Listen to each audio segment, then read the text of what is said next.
수정 및 한국화된 원고, 팀장님, 이 버스는 문제입니다. 박경사의 목소리가 무정이 너머로 떨려왔다. 무슨 문제야? 그냥 고장 신고가 들어온 관광버스 아니었나? 김 팀장은 짜증스럽게 되물었다. 직접 와서 보시는 게 좋겠습니다. 문은 방금 억지로 열었는데 안에 물건들이 박경사는 말을 흐렸다.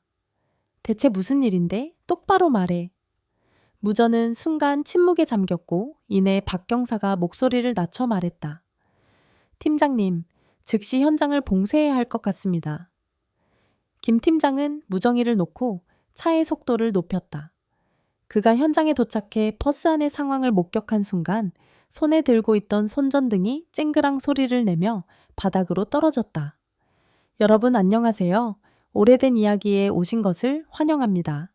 2024년 11월 15일 오전 2시 17분 경부고속도로 충청남도 천안부근 200km 지점.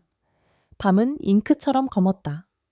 고속도로 순찰대의 김 팀장은 이 고속도로를 18년간 순찰해왔고 웬만한 긴급 상황은 다 겪어봤지만 오늘 밤의 이 상황은 분명 그의 마음을 뒤흔들었다. 팀장님, 전방 갓길에 관광버스 한 대가 정차해 있는 것을 발견했습니다. 박경사가 무전으로 보고했다. 김 팀장은 손목시계를 보고 미간을 찌푸렸다. 이 시간이라면 장거리 버스는 이미 운행을 마쳤을 시간이다. 어디서 온 관광버스지? 운전기사는 있나? 확실히 보이지 않습니다. 창문에 습기가 차 있습니다. 박경사의 목소리에는 약간의 당혹감이 섞여 있었다. 버스가 꽤 낡아 보이고 차체도 녹슬어 있습니다. 김 팀장은 순찰차의 속도를 높였고 5분 후 그 관광버스가 시야에 들어왔다. 달빛 아래 파란색과 흰색이 섞인 버스가 조용히 갓길에 서 있었다. 차체는 확실히 낡았고 흰색 도장은 누렇게 변색되어 벗겨져 있었으며 파란색 줄무늬도 심하게 빛이 발해 있었다. 버스 전체가 마치 시간에 잊힌 골동품처럼 현대적인 고속도로와는 전혀 어울리지 않았다. 우세현 차량 번호부터 확인하자. 김 팀장은 그렇게 생각했다. 그는 차에서 내려 손전등을 들고 버스 뒤편으로 향했다. 번호판은 두꺼운 진흙으로 덮여 글자가 흐릿하게 보였다. 김 팀장이 젖은 휴지로 조심스럽게 닦아내자 번호가 서서히 드러났다. 충남 70자 8950. 그는 휴대전화를 꺼내 번호판을 여러 장 촬영하고 순찰차로 돌아와 차량 정보를 조회했다. 화면에는 조회 중이라고 표시되었다. 김 팀장은 담배에 불을 붙이며 이 신비로운 버스를 유심히 관찰했다. 버스는 매우 정확하게 규정대로 갓길에 정차해 있었고 심지어 차 뒤편에 안전 삼각대까지 설치되어 있었다. 하지만 기묘하게도 차 안에는 아무런 불빛도 없었고 엔진 소리도 들리지 않았다. 버스 전체가 거대한 검은 그림자 같았다. 더욱 불안감을 부추기는 것은 창문으로 안을 들여다봐도 전혀 사람의 그림자가 보이지 않는다는 점이었다. 휴대전화가 울리며 결과가 나왔다. 김 팀장은 화면의 정보를 보고 미간의 주름이 더욱 깊어졌다. 차량 정보에 따르면 충남 70스타우기와 기흥은 한 버스 회사 소속이지만 마지막 정기 검사 기록이 무려 2018년 3월이었다. 2018년. 김 팀장은 다시 한번 꼼꼼히 확인했다. 지금은 2024년 11월이다. 이는 이 버스가 6년 넘게 검사를 받지 않았다는 것을 의미한다. 대한민국의 자동차 관리법에 따르면 검사 기간이 지난 차량은 진작에 번호판이 영치되거나 등록이 말소되었어야 했다. 어떻게 아직 도로를 달리고 있는 것일까? 더욱 불가사의한 것은 시스템상 이 차량의 상태가 이상으로 표시되어 있었다는 점이다. 박경사, 이리 와서 이것 좀 봐. 김 팀장은 동료를 불렀다. 박경사가 다가와 휴대전화 화면을 보고 똑같이 당황한 표정을 지었다. 이상이라니요? 무슨 뜻입니까? 잘 모르겠지만 정상적인 상태가 아니란 건 확실해. 김 팀장은 담배를 비벼 껐다. 이 버스, 무언가 문제가 있어. 두 사람은 다시 관광버스로 향했다. 김 팀장이 가볍게 문을 두드렸지만 아무런 반응이 없었다. 그는 다시 창문을 두드려 봤지만 안은 여전히 쥐죽은 듯 조용했다. 팀장님, 이 타이어 좀 보십시오. 박 경사가 차의 앞바퀴 옆에 쭈그려 앉았다. 마모가 매우 불균이라고 타이어 홈에 새로운 진흙과 풀잎이 끼어 있습니다. 김 팀장도 몸을 숙여 자세히 살펴보니 과연 박 경사의 말대로였다. 타이어의 진흙은 새로 묻은 것처럼 보였고 일부는 아직 완전히 마르지 않았다. 이것은 이 버스가 얼마 전 어딘가 질퍽한 곳을 지났다는 것을 의미했다. 그리고 이것도요. 박 경사가 차체 측면을 가리켰다. 이 긁힌 자국을 보십시오. 나뭇가지에 긁힌 것 같은데 생긴 지 얼마 안 됐습니다. 김 팀장은 일어서서 버스 주위를 꼼꼼히 살폈다. 차체에는 분명 여러 개의 새로운 흠집이 있었고 명백히 최근에 생긴 것들이었다. 하지만 그렇다면 더욱 이상했다. 6년이나 검사를 받지 않은 버스가 어떻게 아직 멀쩡히 사용되고 있는 것일까? 문은 잠겨 있어. 이 구형 수동문은 안에서 열거나 전용 열쇠가 필요해. 그럼 어떻게 할까요? 견인차를 부를까요? 박 경사가 물었다. 김 팀장은 잠시 생각했다. 통상적인 절차라면 이상 차량을 발견했을 경우 먼저 견인차에 연락해 처리한다. 하지만 이 버스의 상황은 너무나 특수했고 차 안에는 아무도 없는 것 같았다. 만약 섣불리 견인했다가 만에 하나 안에 위급한 상황이 있다면 큰일이다. 우선 어떻게든 문을 열어보자. 김 팀장은 결심했다. 만약 차 안에 도움이 필요한 사람이 있다면 시간을 낭비할 수 없어. 박 경사는 고개를 끄덕이고 순찰차에서 비상공구함을 가져왔다.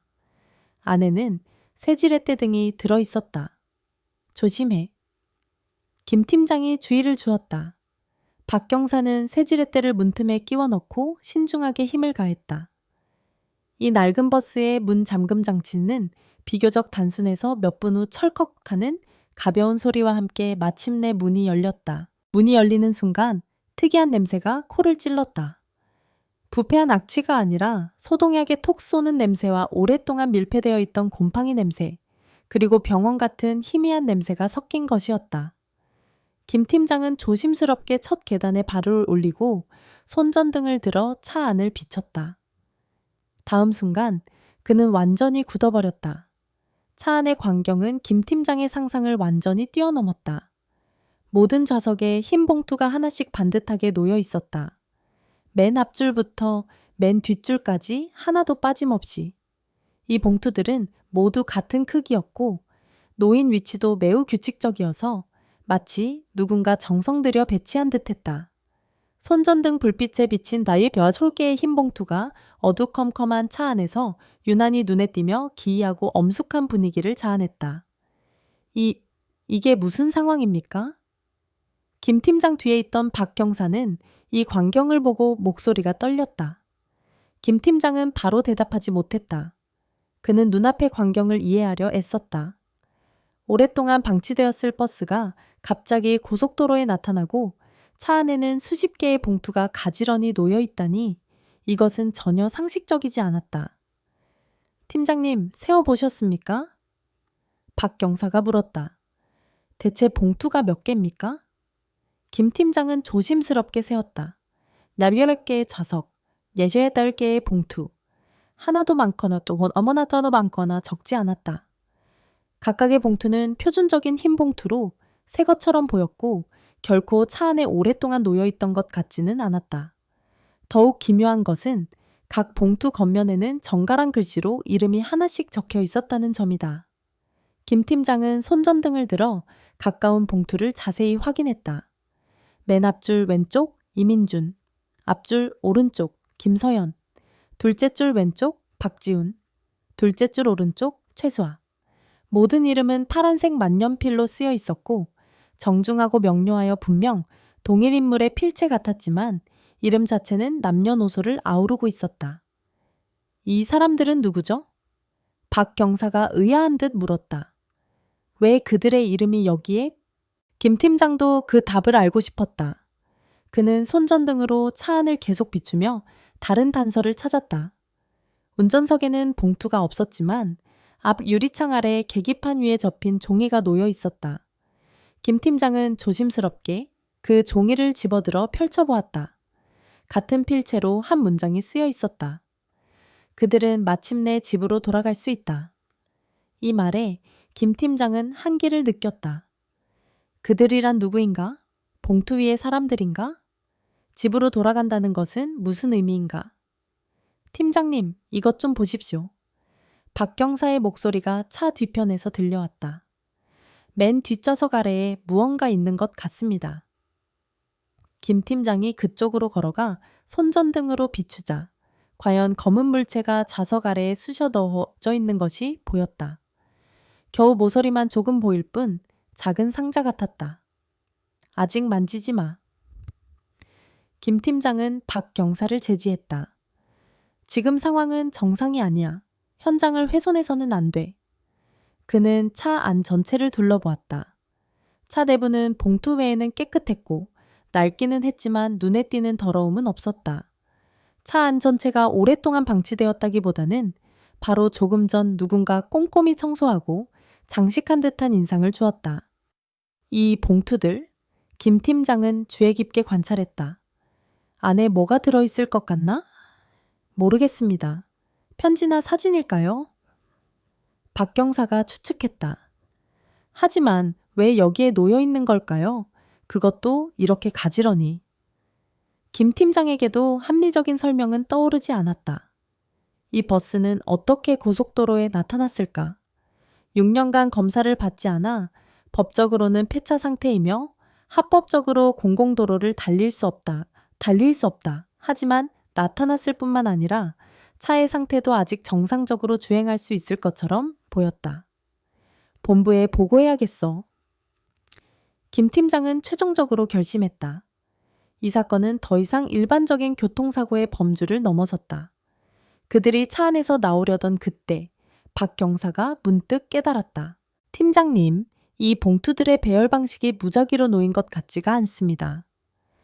김 팀장은 다시 한번 주의 깊게 관찰하고 박 경사의 말이 맞다는 것을 깨달았다. 앞쪽 몇 줄의 봉투에 적힌 이름은 젊은 사람들에 치우쳐 있었고 중앙은 중년, 뒤쪽 몇 줄은 노인 가이드의 소마음기스도 노인 가이드의 이름이었다.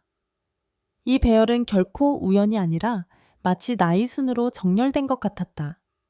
그렇군. 하지만 그게 뭘 의미하는 거지? 아무도 대답할 수 없었지만 한 가지만은 분명했다. 이 모든 것은 면밀하게 계획되었으며 그 배후에는 특별한 목적이 있을 것이 틀림없다. 김 팀장은 휴대전화를 꺼내 고속도로 순찰대 본부에 전화를 걸었다. 이 사건은 보고하고 전문 감식반의 처리가 필요했다. 오전 3시 30분 본부의 감식팀과 지원 경찰관들이 속속 도착했다. 지휘는 형사수사과의 최경감이 맡았다. 경험 많은 베테랑 형사다. 최경감은 김 팀장으로부터 보고를 다 듣고는 매우 엄중한 표정이 되었다. 그는 직접 차 안에 들어가 확인한 후 지시를 내렸다. 현장을 봉쇄하고 차량의 전면적인 증거 채취를 실시한다. 모든 봉투는 본부로 가져가서 상세히 조사한다. 감식 작업은 오전 4시에 시작되어 날이 밝을 때까지 계속되었다. 전문 사진사가 차 안팎을 모든 각도에서 촬영했고 각 봉투의 위치나 각도도 정확하게 기록되었다. 그 후 감식관들은 조심스럽게 이 봉투들을 수거하기 시작했다. 경감님, 흥미로운 점을 발견했습니다. 필적 감정을 담당하는 이 감식관이 말했다. 이 봉투들의 필적은 언뜻 보면 동일 인물이 쓴 것처럼 보이지만 자세히 보면 미묘한 차이가 있습니다. 어떤 차이지? 주로 필압과 자형의 미세한 변화입니다. 이 감식관은 몇 개의 봉투를 가리키며 설명했다. 예를 들어 이 최수아라는 글씨는 다른 것보다 확연히 선이 가늘고 필적에 약간의 떨림이 있습니다. 그리고 이 글씨를 쓴 사람은 그다지 익숙하지 않은 듯 아이의 글씨 같습니다.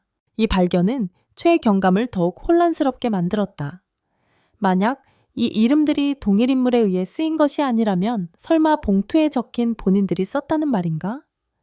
잉크색의 농도로 판단하면 이 감식관이 말을 이었다.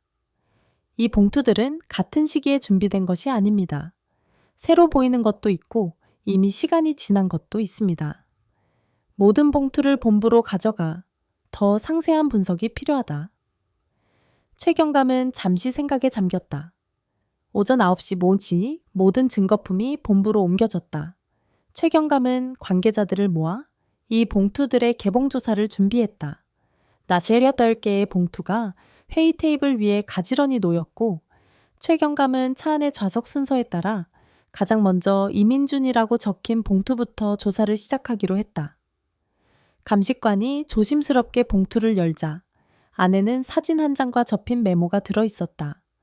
사진은 즉석 사진이었고 남성은 30대 정도로 보였다. 배경으로는 구체적인 장소를 알 수 없었지만 사진은 새 것이었고 결코 오래된 것이 아니었다. 메모에는 정갈한 글씨로 이렇게 쓰여 있었다. 시간이 다 된 것을 압니다. 그동안 보살펴 주셔서 감사합니다. 가족들이 너무 보고 싶습니다. 그들의 곁으로 돌아갈 수 있기를 바랍니다. 이민준. 이 메모는 그 자리에 있던 모두를 혼란에 빠뜨렸다. 시간이 다 됐다는 것은 무슨 의미인가? 이민준은 누구이며 지금 어디에 있는가? 다음 것을 열어봐. 최경감이 지시했다. 두 번째 봉투, 김서연. 안에는 마찬가지로 사진과 메모가 한 장씩 들어있었다. 사진에는 젊은 여성이 찍혀 있었고 단정한 모습으로 옅은 미소를 띠고 있었다. 메모에는 이렇게 쓰여 있었다. 특별한 시간을 보내게 해주셔서 감사합니다. 이제 집에 돌아가고 싶습니다. 김서연. 세 번째, 네 번째. 모든 봉투의 내용물은 대동소이했고 새로운 즉석 사진과 감사의 뜻, 그리고 집에 돌아가고 싶다는 마음을 적은 메모가 들어있었다. 하지만 조사가 진행될수록 이상한 점이 드러나기 시작했다. 경감님, 이것 좀 보십시오. 이 감식관이 최수아의 봉투를 손에 들었다. 사진 속 어린 소녀의 눈에는 분명한 공포와 불안의 빛이 서려 있었다. 더욱 충격적인 것은 그녀가 남긴 메모였다. 여기를 떠나고 싶지 않아요. 하지만 그들은 가야만 한다고 말했어요. 너무 무서워요. 무슨 일이 일어날지 모르겠어요. 만약 누군가 이걸 본다면 우리를 도와주세요. 우리는. 메모의 마지막 부분은 찢겨 있었다. 회의실은 침묵에 휩싸였다. 최수아의 메모는 명백히 도움을 요청하는 것이었다. 조사를 계속해. 최경감이 긴장된 목소리로 말했다. 그 후의 조사에서 모두의 우려는 사실로 드러났다. 대부분의 봉투 내용물은 정상적이었지만 몇몇은 비정상적인 메시지를 담고 있었다. 한 노인의 메모에는 밖에서 무슨 일이 일어나고 있는지 모르겠다. 그저 더 이상 기다릴 수 없다는 것만은 안다. 가족들이 나를 용서해 주기를 바란다고 쓰여 있었다. 한 아이의 메모는 삐뚤빼뚤한 글씨로 이렇게 쓰여 있었다. 아빠랑 엄마 만나러 집에 가고 싶어요. 근데 아저씨가 아직 가면 안 된대요. 왜요? 이 메모들은 그 자리에 있던 모두에게 깊은 불안감을 안겨주었다. 그들은 분명 자발적으로 떠난 것이 아니라 어떠한 힘에 의해 통제되고 있었다. 그 검은 상자는? 최경감이 물었다. 감식관이 좌석 밑에서 발견한 검은 상자를 가져왔다. 열어보니 안에는 소형 음성 녹음기, 여러 장의 사진, 그리고 손으로 그린 지도가 들어있었다. 최경감이 음성 녹음기의 재생 버튼을 누르자 한 남자가 목소리를 낮춘 음성이 흘러나왔다. 제 이름은 이민준입니다. 만약 누군가 이 녹음을 듣는다면 우리를 도와주십시오. 우리는 어떤 장소에 오랫동안 갇혀 있습니다. 이제 그들이 우리를 이동시킨다고 말하지만 상황이 이상하다고 생각합니다. 우리 중에는 도망치고 싶어 하는 사람도 녹음은 갑자기 끊겼다. 상자 안의 사진은 더욱 충격적이었다. 그것들은 몇몇 건물의 사진이었는데 어딘가 인적이 드문 공장이나 수용소처럼 보였고 주위는 높은 벽으로 둘러싸여 있었다. 마지막으로 최경감은 손으로 그린 지도를 손에 들었다. 지도는 조잡하게 그려져 있었지만 어딘가에 배치도라는 것을 알 수 있었다. 여기에는 몇몇 건물의 위치가 표시되어 있었고 빨간 펜으로 표시된 장소 옆에는 출구라고 쓰여 있었다. 지도의 구석에는 한 줄의 작은 글씨가 있었다. 만약 우리가 행방불명된다면 강원도 깊은 산속에 있는 이곳을 찾아주세요. 즉시 이 장소를 특정해. 최경감이 명령했다. 곧 기술팀이 대략적인 위치를 특정했다. 그곳은 천안에서 약 150km 떨어진 강원도의 한 상한 지역으로 인적이 드물고 지형이 복잡한 곳이었다. 출발 준비해. 최경감은 즉시 결단을 내렸다. 동원할 수 있는 전 경력을 모아 그곳으로 향한다. 오후 2시 최경감이 이끄는 경찰부대가 목적지에 도착했다. 그곳은 계곡에 숨겨진 폐허가 된 건축물 단지로 분명 오랫동안 방치된 곳이었다. 하지만 주에 깊게 관찰하자 이곳이 완전히 무인지대가 아니라는 것을 알 수 있었다. 몇몇 길은 정비되어 있었고 새로운 타이어 자국이 남아 있었다. 조심해. 안에 누군가 있을지도 몰라. 최경감은 대원들에게 주의를 주었다. 그들이 신중하게 접근하자 문은 굳게 닫혀 있었지만 자물쇠는 새 것이었다. 그때 한 대원이 벽에 붙은 종이 조각을 발견했다. 거기에는 빨간 펜으로 한 줄의 글씨가 쓰여 있었다. 게임은 시작되었다. 때맞춰 잘 왔군. 그들을 찾고 싶다면 안으로 들어와라. 하지만 기억해둬. 기회는 단 한 번뿐이다. 이 종이 조각은 모두에게 위험한 분위기를 느끼게 했다. 함정이 아닐까요? 한 대원이 조심스럽게 물었다. 그럴 가능성은 있다. 하지만 포기할 수는 없어. 그 자시발명은 아마 이 안에 있을 거야.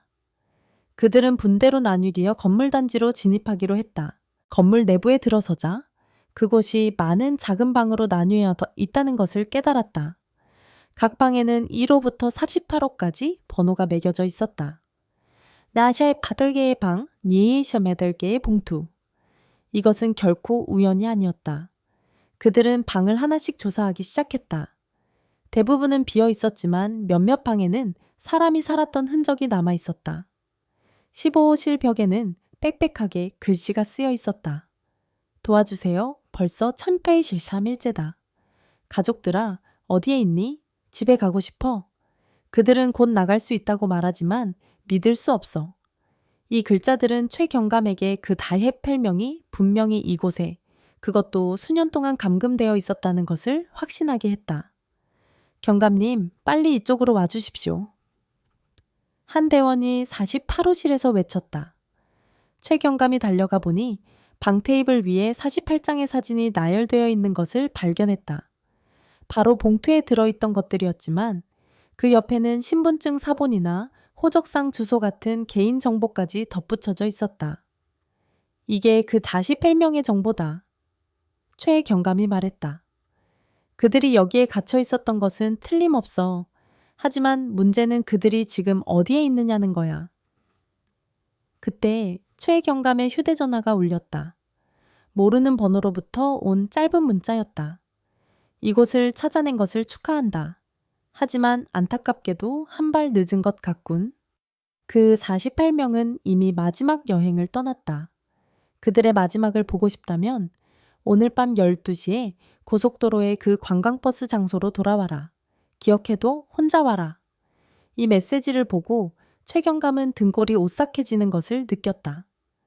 마지막 여행이란 무슨 의미인가? 그리고 그때 더욱 끔찍한 발견이 보고되었다. 감식반이 관광버스를 더 자세히 조사한 결과 산의 바닥 아래에 숨겨진 공간을 발견했다. 그 안에 들어있던 것은 모두를 경악시켰다. 18개의 작은 상자. 각각의 상자에는 이름이 적혀 있었고 바로 봉투에 있던 이름과 일치했다. 최경감님. 감식관의 극도로 낮은 목소리가 무정위에서 들려왔다. 유골함으로 보입니다. 최경감은 머릿속이 하얘졌다. 48개의 상자, 8개의 이름, 유골함. 끔찍한 생각이 그의 머리를 스쳤다. 그 상자에는 아직 손대지 마. 즉시 돌아간다. 최경감은 억지로 자신을 진정시켰다. 그가 그 자리를 떠나려 할 때 휴대전화가 다시 울렸다. 이번에는 낯선 번호로부터의 전화였다. 최경감, 내 비밀 기지를 찾아낸 걸 축하하오. 전화기에서 남자의 목소리가 들려왔다. 매우 차분한 어조였다. 하지만 안타깝게도 조금 늦은 것 같군. 너는 누구냐? 그 48명은 어디에 있지? 내가 누군지는 중요하지 않아. 중요한 것은 그 48명이 그들의 사명을 다하고 이제 마지막 안식처로 향하고 있다는 사실이지. 목소리에는 병적인 만족감이 섞여 있었다. 당신들이 관광버스에서 발견한 것들, 그것이 그들이 이 세상에 남긴 마지막 선물이다. 전화기에서 낮게 억눌린 웃음소리가 들려왔다. 진실을 알고 싶나? 오늘 밤 12시 혼자서 고속도로에 그 관광버스로 와라. 기억해둬. 혼자만이다. 만약 여러 명이 온다면 후후 당신들은 영원히 그 48명이 대체 무슨 일을 겪었는지 알지 못하게 될 것이다. 전화는 끊겼다. 최경감은 어려운 선택에 직면했다. 상대의 요구에 따라 혼자서 미지의 위험에 맞설 것인가? 아니면 경찰력을 동원해 강경 돌파할 것인가? 그는 시계를 보았다. 지금은 오후 5시. 자정까지 7시간이 남았다. 하지만 그에게는 예감이 있었다. 이 7시간은 그의 경력 중 가장 길고 가장 고통스러운 시간이 될 것이라고. 그날 밤 11시 50분, 최경감은 혼자서 그 관광버스 장소로 왔다.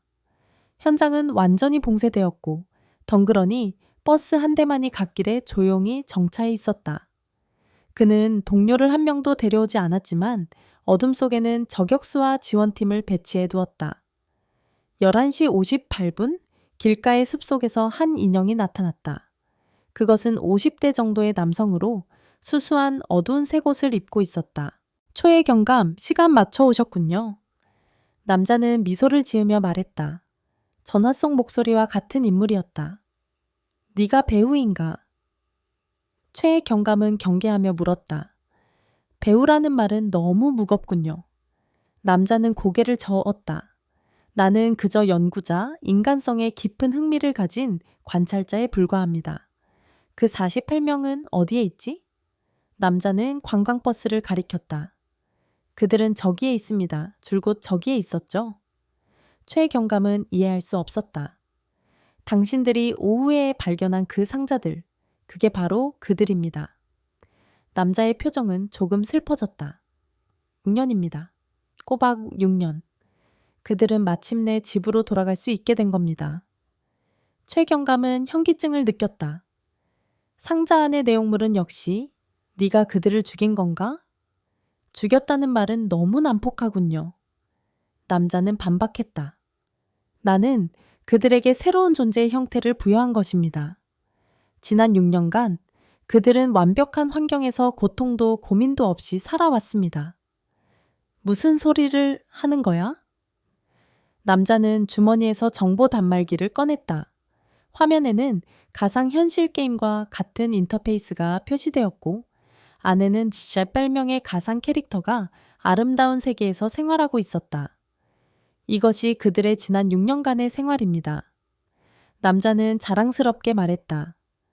나는 첨단 뇌기계 접속 기술을 사용해 그들의 의식을 이 가상세계에 업로드했습니다. 여기에서 그들은 하고 싶은 것을 무엇이든 할 수 있습니다. 최경감은 화면을 망연히 바라보았다. 그러니까 그들의 뇌를, 정확히 말하면 그들의 의식입니다. 남자는 정정했다. 나는 그들의 의식을 보존하고 가상세계에서 그들에게 영원한 생명을 준 것입니다. 하지만 그들의 신체는 병들고 늙어갑니다. 남자가 말했다. 하지만 의식은 그렇지 않죠. 가상세계에서 그들은 영원히 젊고 건강하며 행복합니다. 이것이야말로 일종의 해방이 아닐까요? 최경감은 이 미치광이 남자를 보며 깊은 공포를 느꼈다. 너에게 그들의 삶을 결정할 권리는 없어. 권리라? 남자는 웃었다. 나는 그들에게 더 나은 삶을 주었습니다. 그들은 내게 감사해야 합니다. 저 봉투의 내용물을 보십시오. 그들은 모두 이 경험에 감사하고 있지 않습니까? 그건 네가 그들의 생각을 조종했기 때문이야. 아니요. 나는 그들에게 선택지를 주었을 뿐입니다. 남자가 말했다. 생각해 보십시오. 현실 세계에는 얼마나 많은 고통이 있습니까? 질병, 노화, 죽음, 가난, 외로움. 내가 창조한 세계에서는 이것들이 존재하지 않습니다. 하지만 그건 가짜잖아. 가짜라고요? 남자의 눈빛이 날카로워졌다. 무엇이 진짜입니까? 만약 사람이 가상세계에서 행복을 느낀다면 그 행복은 진짜입니다. 최경감은 자신이 완전히 뒤틀린 가치관을 가진 인물과 대치하고 있다는 것을 깨달았다. 그들의 의식은 지금도 존재하는 건가? 물론 존재합니다. 남자는 단말기를 가리켰다. 보십시오. 이민주는 저기서 성공한 회사를 경영하고 있고 김서연은 유명한 예술가가 되었습니다. 모두가 자신의 꿈을 이루고 있는 겁니다. 그럼 왜 그들의 유고를 관광버스에 둔 거지? 남자의 표정이 조금 슬퍼졌다. 실험을 끝낼 때가 왔기 때문입니다. 가상세계는 유지하는데 막대한 에너지가 필요하고 나는 더 이상 계속할 수 없습니다. 그래서 그들을 집으로 돌려보내기로 한 것입니다. 집으로 돌려보낸다는 게 무슨 의미지? 그들의 의식도 소멸시키고 이 실험을 완전히 끝낸다는 뜻입니다. 남자는 조용히 말했다. 그 전에 그들에게 마지막 말을 남기게 했습니다. 저 봉투의 내용물은 그들이 가상세계에서 쓴 유언인 셈이죠. 최경감은 마침내 진상을 이해했다. 이 미치광이 과학자는 6년 전에 48명을 납치하여 그들의 육체를 살해하면서도 그들의 의식을 보존해 가상세계에서 살게 했다. 그리고 이제 그는 그 실험을 완전히 끝내려 하고 있었다. 그런 짓은 못하게 하겠다. 최경감이 말했다. 그때 그의 무정의가 울렸다. 감식센터로부터의 긴급 연락이었다. 경감님, 그 상자 안의 내용물은 확실히 유골이며 DNA 감정 결과 6년 전에 실종된 남이알 명과 일치했습니다. 하지만 각 상자에는 유골 외에 소형 전자장치가 들어있는 것을 발견했습니다. 일종의 저장칩 같습니다. 이 소식을 듣고 남자의 얼굴에 만족스러운 미소가 떠올랐다. 그것이 그들의 의식 매체입니다. 48명분의 완전한 인간의 의식이 저 작은 장치 안에 보존되어 있는 것이죠. 최경감은 전례 없는 충격을 받았다. 이제 아시겠습니까? 남자가 말했다. 죽음은 끝이 아니라 그저 다른 존재 형태로의 시작에 불과한 것입니다. 그 의식 매체는 지금도 가동 중인가? 물론입니다. 남자는 고개를 끄덕였다. 하지만 배터리가 거의 다 됐습니다. 앞으로 몇 시간이면 그들은 완전히 소멸할 겁니다. 그것을 다른 장치로 옮길 수는 없는 건가? 남자는 잠시 생각했다. 기술적으로는 가능하지만 매우 복잡한 설비와 대량의 자원이 필요합니다. 그리고 그렇게 하는 것이 옳다고 정말 생각하십니까? 저 48명은 가상세계에서 6년이나 생활했고 현실 세계의 기억은 이미 희미합니다. 설령 새로운 매체로 옮긴다 해도 원래의 생활로는 돌아갈 수 없습니다. 그들의 가족은 이미 그들이 죽었다는 사실을 받아들였습니다. 남자의 말은 최경감을 깊은 사색에 빠뜨렸다. 그가 망설이고 있을 때 휴대전화가 울렸다. 모르는 번호로부터 온 짧은 문자였고 발신인은 이민준이었다. 최경감님, 저는 지금 매우 멋진 곳에 있습니다. 사랑하는 가족과 성공한 일이 있고 매일이 행복합니다. 저 고통으로 가득 찬 현실 세계로는 돌아가고 싶지 않습니다. 부디 우리를 조용히 가게 해주십시오. 이것이 우리의 선택입니다. 이어서 더 많은 문자들이 도착하기 시작했다. 모두 그 48명으로부터였고 누구나 같은 의사를 표명하고 있었다. 최경감은 이 메시지들을 보고 전례 없는 혼란을 느꼈다. 무엇이 진짜이고 무엇이 가짜인가? 무엇이 구원이고 무엇이 잔혹함인가? 이제 아시겠습니까? 남자가 말했다. 그들은 이미 선택을 내린 겁니다. 최경감은 오랫동안 침묵했다. 그들의 가족들은 6년간 계속 기다린 유족들은 그들에게는 알 권리가 있어. 알 권리라. 남자는 웃었다.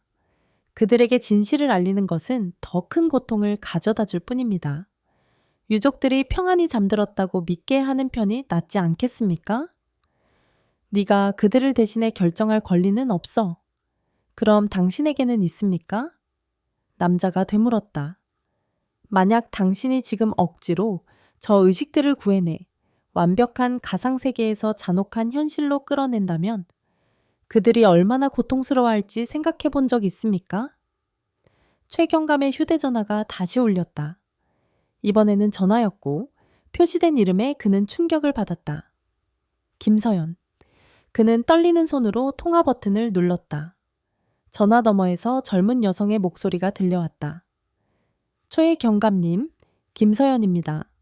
저희를 구하려 하시는 건 알지만 부디 그만둬 주세요. 여기에서 저는 예술가가 되는 꿈을 이루었고 완벽한 가정을 꾸렸습니다. 현실 세계에서 저는 그저 평범한 회사원이었고 매일 생활을 위해 뛰어다녔습니다. 부디 여기에 있게 해주세요. 이것이 제 소원입니다. 전화는 뚝 끊겼다. 최경감은 마치 돌이 된 것처럼 우두커니 서 있었다. 방금 전에 전화 목소리는 저렇게나 생생했는데 그것이 환상이라는 말인가. 옆에 남자는 입꼬리를 올리며 천천히 입을 열었다. 보십시오. 그들의 선택은 이보다 더 명확할 수 없습니다. 가상세계에서 그들은 진정한 자아를 찾았습니다. 현실 세계에서 그들은 그저 평범함 속에서 허덕이는 48명의 보통 사람들에 불과합니다. 최경감은 미간을 찌푸리며 반박했다. 하지만 생명의 의미는 완벽함에 있는 것이 아니라 진실에 있어. 남자는 주위의 밤, 경치를 가리키며 되물었다. 이 현실은 정말로 진실합니까? 매일 가난과 질병, 외로움으로 인해 얼마나 많은 사람이 절망하고 있습니까? 이것이 당신이 말하는 진실한 세계입니까? 최경감은 순간 할 말을 잃었다. 남자의 말이 잔혹한 사실이라는 것을 그도 알고 있었다. 남자는 말을 이었다. 내가 창조한 세계에는 질병도, 늙음도, 죽음도, 가난도 없습니다. 그곳에서는 누구나 꿈에 그리던 자신이 될 수 있습니다. 그런 세계가 이 흠투성이 현실보다 낫다고 생각하지 않으십니까? 그때 최경감의 무전으로 긴급 보고가 들어왔다. 경감님, 그 의식 매체의 배터리 잔량이 급격히 저하되고 있습니다. 남은 시간이 1시간도 채 안 될 가능성이 있습니다. 그 소식을 듣고 남자의 얼굴에 한 줄기 쓸쓸함이 스쳤다. 그는 조용히 말했다. 이제 시간이 없군. 1시간 후 그들은 완전히 안식을 맞이할 겁니다. 아마도 그것이 최선의 결말이겠죠. 싫다. 최경감은 갑자기 고개를 들고 결의에 찬 눈빛으로 말했다. 400개의 생명이 이대로 사라지는 것을 잠자코 보고 있을 수는 없어. 그럼 어쩔 생각이십니까? 최경감은 잠시 생각에 잠겼고 그 눈에 빛이 깃들었다. 이 것이 의식 매체들을 가져가 최고의 과학자들에게 연구를 의뢰할 겁니다.